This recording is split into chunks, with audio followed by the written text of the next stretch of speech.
Hello बच्चों, welcome to my YouTube channel. आपने पिछले वीडियो में आप लोगों ने रेशनल नंबर का डिफिनीशन पढ़ा था और रेशनल नंबर को अच्छे से समझा भी था। जैसे हमने आपको पिछले वीडियो में ही पढ़ाया था नेचुरल नंबर क्या होता है, जो काउंटिंग नंबर होते हैं, natural number, whole number, zero से स्टार्ट होते हैं, और इंटीजर हमने आपको बताया था कि माइनस प्लस सभी जो होते हैं, माइनस नंबर और प्लस नंबर सभी क्या होते हैं, आपके इंटीजर हुए।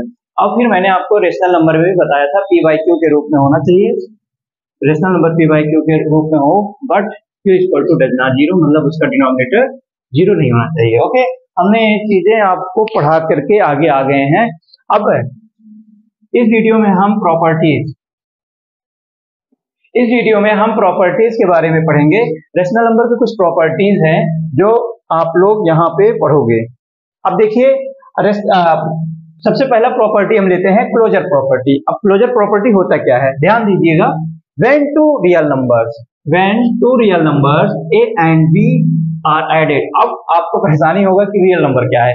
रियल नंबर क्या होता है, जो हमने पीछे पढ़ के आया, जैसे नेचुरल नंबर हुआ, होल नंबर हुआ, इंटीजर हुआ, ये जितने भी नंबर हमने पीछे पढ़ा अभी, वो सब क्या होते हैं, रियल नंबर होते हैं। रियल नंबर और भी नंबर्स होते हैं, जैसे डेसिमल हुआ, फ्रैक्शन, ये सब आपका रियल नंबर में ही आएगा, बट वो हम आगे देखेंगे। अभी फिलहाल हमें ये पढ़ना है क्लोजर प्रॉपर्टी।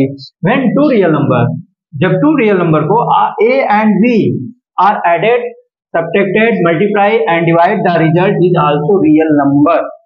जब टू रियल नंबर को ऐड करें या मल्टीप्लाई करें या डिवाइड या सब्ट्रैक्ट करें तो उसका आंसर रियल नंबर में ही आए, तो वहां पर क्लोजर प्रॉपर्टी वर्क करेगा। जैसे आप देख लीजिए, कोई भी एग्जांपल ले लेते हैं, जैसे मान लीजिए हो गया 4 into 7, 4 7 जो 28। अब यह मान लीजिए ये नेचुरल नंबर होगा, क्या हुआ, नेचुरल नंबर। ये भी दो नेचुरल नंबर को मल्टीप्लाई करने पर आपका आता है नेचुरल नंबर ही, यानी कि यहाँ पर क्लोजर प्रॉपर्टी वर्क कर रहा है। तो नेचुरल नंबर को मल्टीप्लाई करने पर नेचुरल नंबर आ रहा है, यहाँ पर क्लोजर प्रॉपर्टी वर्क कर रहा है। ऐसे ही हम ऐड इसमें ऐड रेशनल नंबर में भी देखेंगे। हम ऐड पे देख लेंगे, सब्ट्रैक्शन पे देखेंगे, मल्टीप्लाई और डिवाइड पे देखेंगे।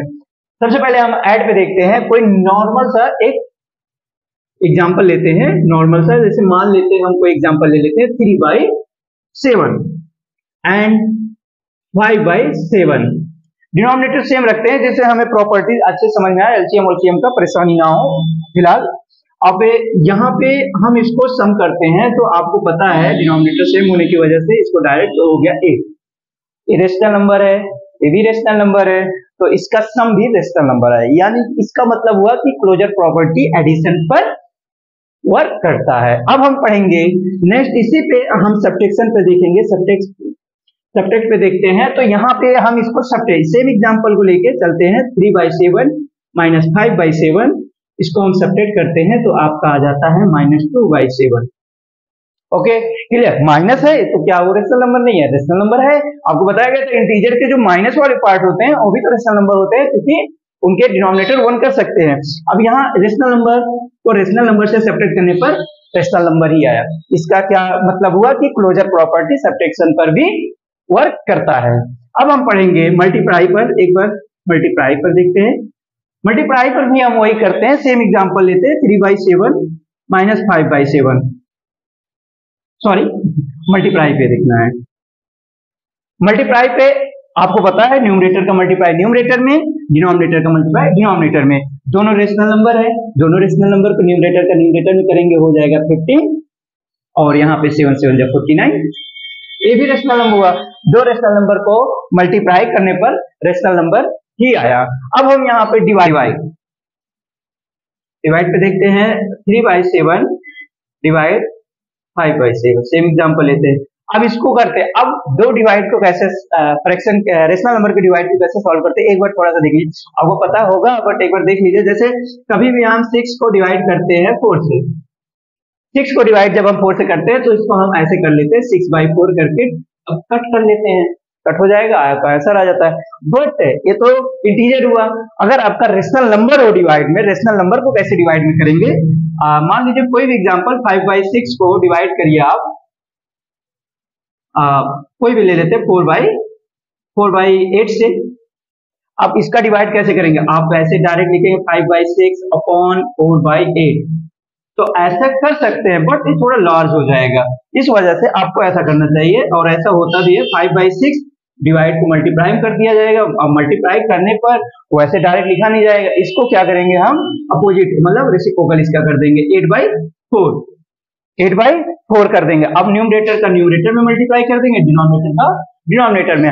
आप और एक काम कर सकते हैं, अगर कट करना चाहे आप कट कर सकते हैं, आप हमेशा न्यूमरेटर को डिनोमिनेटर से या डिनोमिनेटर को न्यूमरेटर से या क्रॉस कट कर सकते हैं, बट कभी भी आप इसके आमने सामने आप इसको कट नहीं कर सकते हैं। आप यहाँ पे इसका आप कट करना चाहे ऐसे क्रॉस मल्टीप्लाई कर सकते हैं, क्रॉस में 2 3 जा 6 2 4 जा इतना 4 6 4 कट गया, तो आपका कितना है 5 ऊपर हुआ, यहाँ 3 1 3, तो आपका इधर डिवाइड ऐसे हुआ। ऐसे यहाँ पे भी करेंगे तो आप डायरेक्ट यहाँ पे इसका 3/7 मल्टीप्लाई करके 7/5 हम क्रॉस में कट कर सकते हैं और न्यूमरेटर का डिनोमिनेटर, बट सामने सामने नहीं कट सकते। 7 7 एक कट हो गया, कितना आया 3/5, तो 3/5 भी आपका रेशनल नंबर आया। तो 2 रेशनल नंबर को डिवाइड करने पर रेशनल नंबर ही आया। तो इसका क्या मतलब हुआ कि क्लोजर प्रॉपर्टी डिवाइड पर भी वर्क करता है। Okay clear.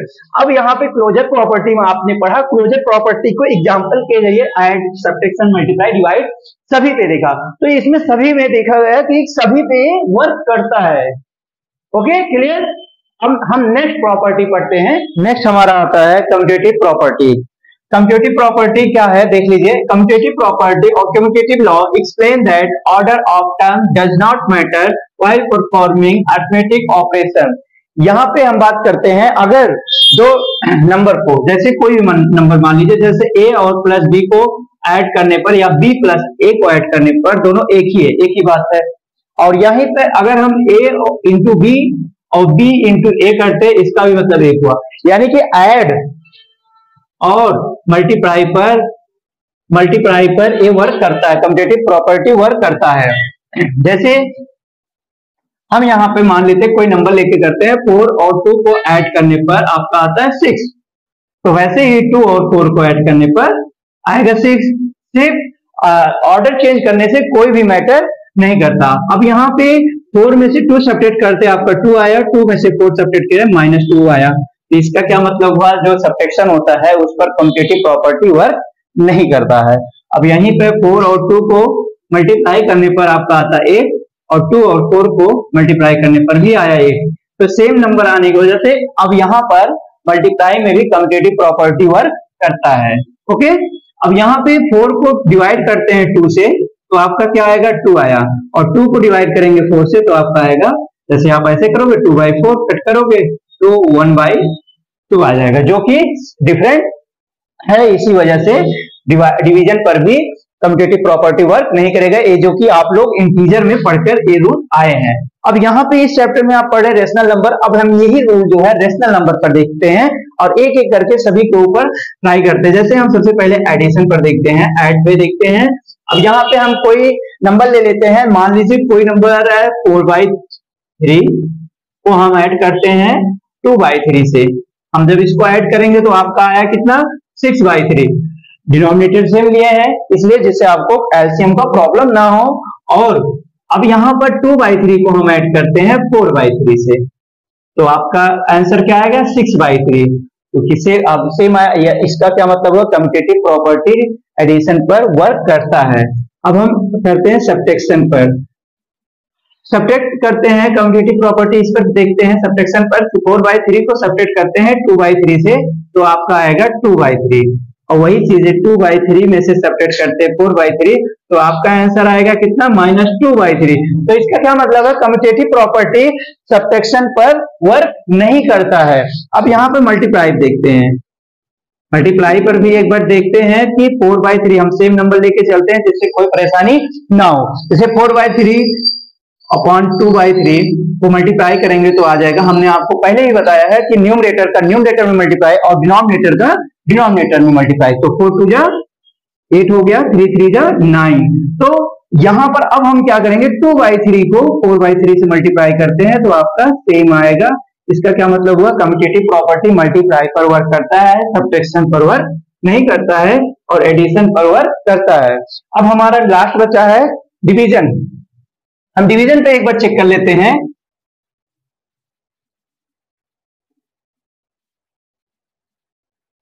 डिवीजन पर देखते हैं, जैसे मान लीजिए हम ये सेम नंबर ले लेते हैं, 4/3 को डिवाइड करते हैं 2/3 से, तो क्या होगा? तो आपको बताया गया है कि 4/3 अब इंटू लगा देंगे तो रेसिप्रोकल हो जाएगा। अब यहाँ आपको बताए थे क्रॉस में आप कट कर सकते हैं और या तो ऊपर नीचे आमने सामने नहीं कट कर सकते हैं। 2 2 जा 4, तो आपका आंसर 2। अब यहाँ पे 2/3 में से हम डिवाइड करते हैं 4/3 को, तो कितना हो गया? 2/3 मल्टीप्लाई इसका रेसिप्रोकल 3/4, 3 3 कट गया, 2 2 जा 4, तो यहाँ पे 1/2 आया, जो कि काफी डिफरेंट है। और यहाँ पर आपका कम्यूटेटिव प्रॉपर्टी वर्क नहीं करता है। तो यहाँ पे आपने देखा कम्यूटेटिव प्रॉपर्टी सब्ट्रैक्शन और डिवीजन पर वर्क नहीं करता और एडिशन और मल्टीप्लिकेशन पर वर्क करता है। तो हमें जहां तक मानना है कि आपको कम्यूटेटिव प्रॉपर्टी और क्लोजर प्रॉपर्टी अच्छे से समझ में आ गया। क्लोजर प्रॉपर्टी सभी पर वर्क करता है, एडिशन, सब्ट्रैक्शन, मल्टीप्लाई और डिवीजन चारों पे वर्क करता है, बट कम्यूटेटिव प्रॉपर्टी सिर्फ एडिशन और मल्टीप्लाई पर वर्क करता है। ओके, अब नेक्स्ट प्रॉपर्टी हम पढ़ेंगे, ध्यान दीजिए।